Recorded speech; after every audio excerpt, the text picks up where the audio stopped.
guys, what is up? Welcome back to the channel. Today we're going to be reacting to the video, turning my love of real fruit ice cream into $650,000 in sales. This video comes from CNBC Make It. So let's just jump right in.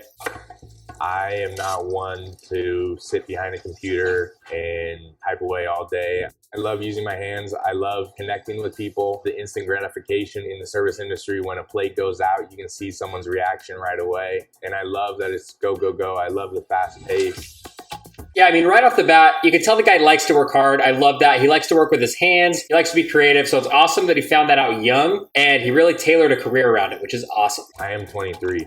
And he's super young. That is awesome. Super happy for him. That's such a young age to make that much money. So good for him. Dina, I could not be more blessed and more grateful for the opportunities I have been given or for the love that I've seen from the city. My name is Nico Vergara. I'm 23 years old and I'm the owner of Nico's Ice Cream and Nico's Cantina.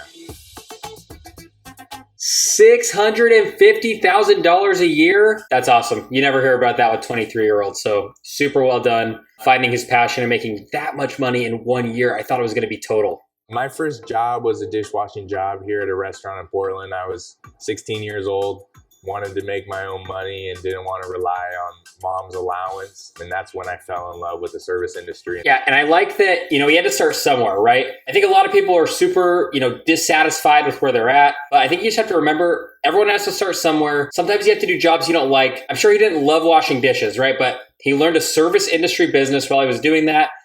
He got some experience in that field, and I'm sure it taught him a lot that has allowed him to be successful as he started his own business. If you don't like where you're at right now, just know it's all part of the journey. We're all learning. You don't have to have it all figured out right now. He's really young. You don't have to have it figured out by the time you're 23. You're good. So just keep going. I like to tell people that my traveling experiences, I see it as my education. I learned to be more grateful for, what's in front of us, especially here in the US. Yeah, I completely agree with that. I think travel is such a good educational opportunity. It really opens your eyes up. You see other people doing things day to day. You see different business opportunities. You see other cultures. You see, different ways that people interact with each other. It is really cool. It's really educational. And I'm sure it's had a lot to do with his success running a business and identifying that opportunity. So if you've wanted to travel, go for it, right? Make it happen, especially if you're young, if you're early in your career, you should definitely travel. It'll open your eyes and it'll probably help you a lot just in finding yourself and finding what you want to do with your life. There was a little cart, just said ice cream, and then saw this really, really cool machine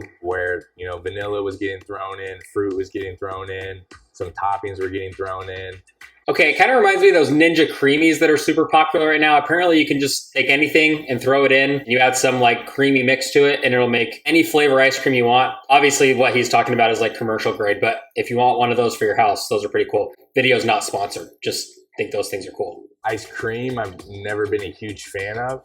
When I ate New Zealand style, it's just light, airy, fruity. It's almost like a soft serve texture, but made with real fruit and feels a little bit lighter than that. It just depends on my mood because sometimes thick ice cream, like custard sounds great, but it does sound nice. Maybe a little healthier, maybe a little bit, right? Real fruit, maybe a little more organic, a little better for you. Sounds pretty good. I came up with the idea to start a real fruit ice cream company here in Portland long before I actually started it. I just didn't have the funds. I didn't have any experience of owning a business and managing anyone. I didn't know anything about leases or negotiating that. I didn't know anything about payroll. Yeah, I think a lot of people run into that issue. I mean, starting a business, there's a lot that goes into it. It's super overwhelming. It's hard to find funding. I think you just got to get started. I think a lot of people make it this big, lofty goal, which it is, but you can start small, right? Find small ways to start your business that doesn't require a lot of money and just work your way up as you go. I think that's a really good way to do it. Mom taught me a lot about money, and one of the things that she taught me about was investing. When I was 14, 15 years old, she had me start investing into stocks and having do my own research.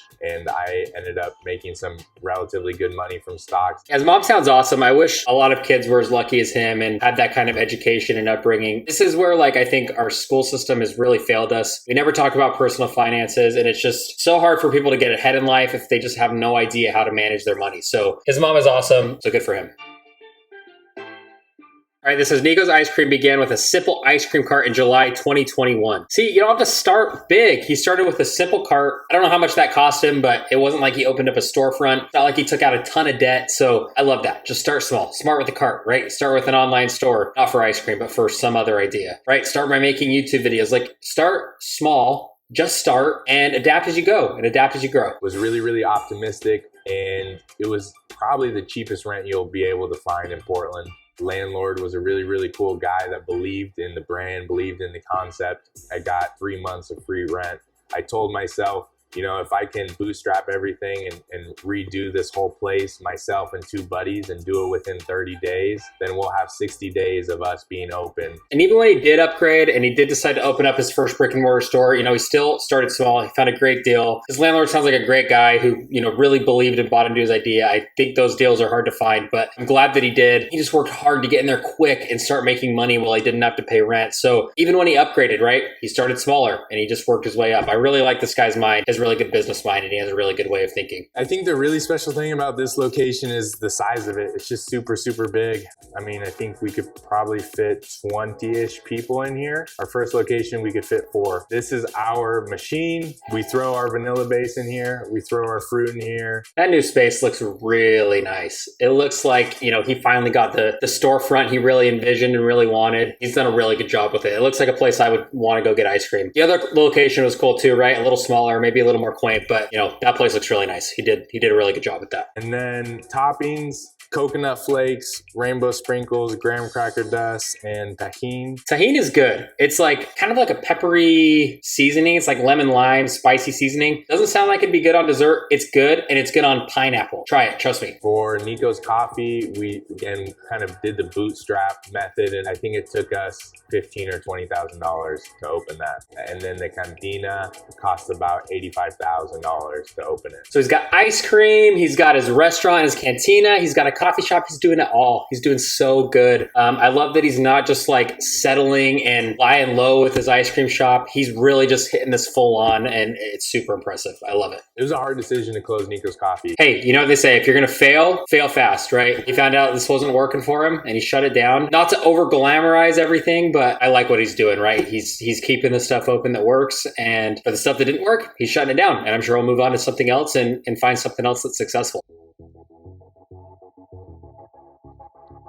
I think that's really where his money's going to be, right? It's where he's going to reach a ton of people. I love that he has his own brick and mortar stores because he has full control of those. He has full control of the product. It definitely helps build his brand. So I think he should keep doing his own stores, but the real money is going to be in selling to other ice cream shops in the area and continue to build out. I think that's the real money maker here for him to really form a super, super valuable business. You would have told me 3 years ago I'd be doing this, I would tell you you're crazy.